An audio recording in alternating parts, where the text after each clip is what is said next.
अज़ाइम हैं कि उसने ऐलान किया हुआ है कि क्यूबा पे हमला करना है, वहाँ उसने क्यूबा का ब्लॉकेट किया हुआ है, फिर उसने एक ग्रीनलैंड का भी टारगेट रखा हुआ है। पाकिस्तान इस वक्त जिसको आप कहते हैं ना अंग्रेजी में कि टाइट रोप वॉकिंग, कि बिल्कुल तनी हुई रस्सी पे चलना, जो किरदार पाकिस्तान ने और ख़ास तौर पे जो पाकिस्तान की जो उसकी क़यादत है और field marshal general Asim Munir के कई आवर्स वो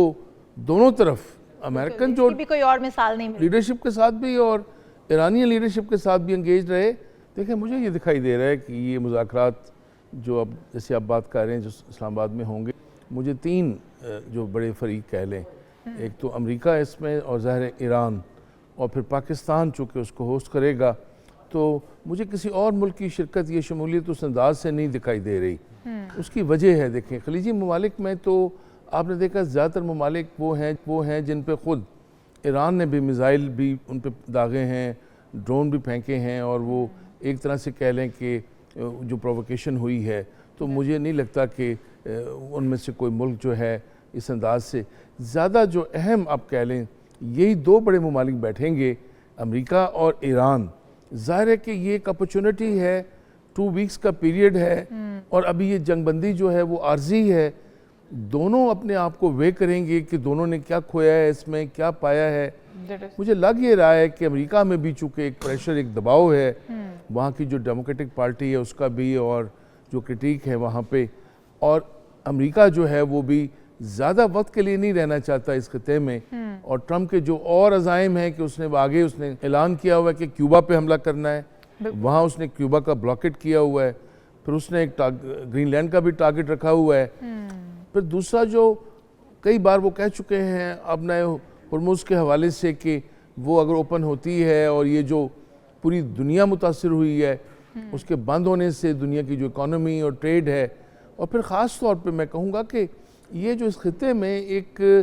इस वॉर के एक्सपैंड होने का जो एक डेंजर था कि ये अब एक रीजनल वॉर तो बनने जा रही थी, इसलिए कि कई ममालिक पे हमले हुए हैं। पाकिस्तान इस वक्त जिसको आप कहते हैं ना अंग्रेजी में कि टाइट रोप वॉकिंग, कि बिल्कुल तनी हुई रस्सी पे चलना, बिल्कुल कि एक तरफ हम सऊदी अरब के साथ माहिदे में थे, कल आपने फिर देखा कि ईरान ने सऊदीया की जो है वो उनकी जो उस पर भी मिसाइल दागा है, तो अब हम पे भी एक तरह का दबाव, कल हमारी कोर कमांडर्स की जो कॉन्फ्रेंस थी उसमें भी ये मामला ज़ेर बहस आया। आप यकीन करें कि मैं जब तारीख़ में देखता हूँ ममालिक के दरमियान कॉन्फ्लिक्ट को और क्राइसिस को,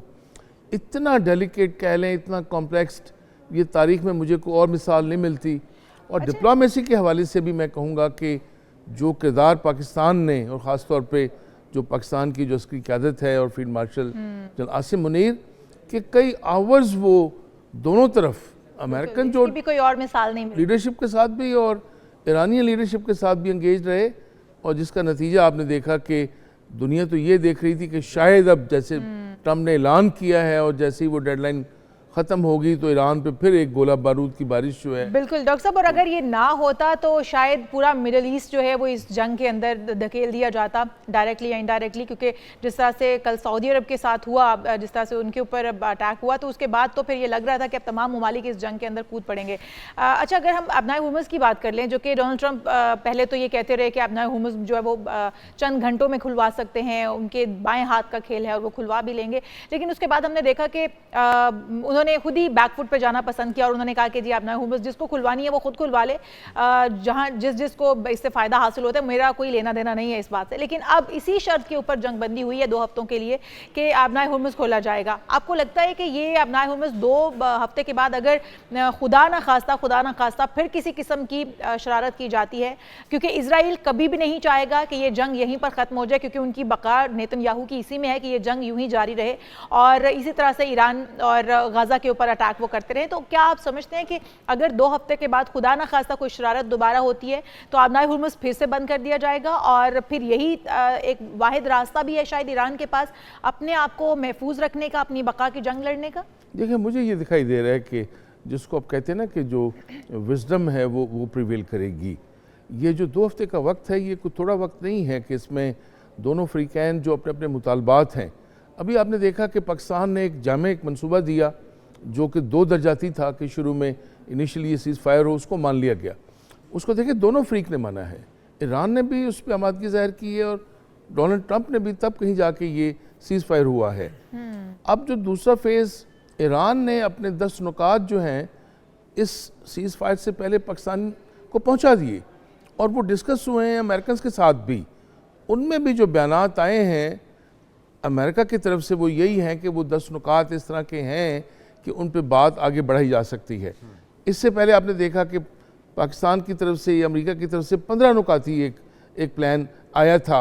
अब इसका मतलब ये हुआ कि दोनों तरफ से जो नुकात हैं वो एक्सचेंज होंगे और फिर जब डायलॉग होगा बैठ के इस्लामाबाद में जी, तो फिर देखिए एक ऐसी मिडिल ग्राउंड जिसको कहते हैं आप कि जिसमें फेस सेविंग जो है वो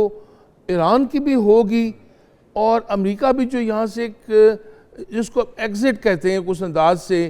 कि ये ना कहा जाए कि अमेरिका निकल गया है इस अमेरिका वॉर को से। तो डॉक्टर साहब इज्जत बचा के ही निकल जाना चाहिए। Exactly. इसमें उसकी आफियत होनी चाहिए।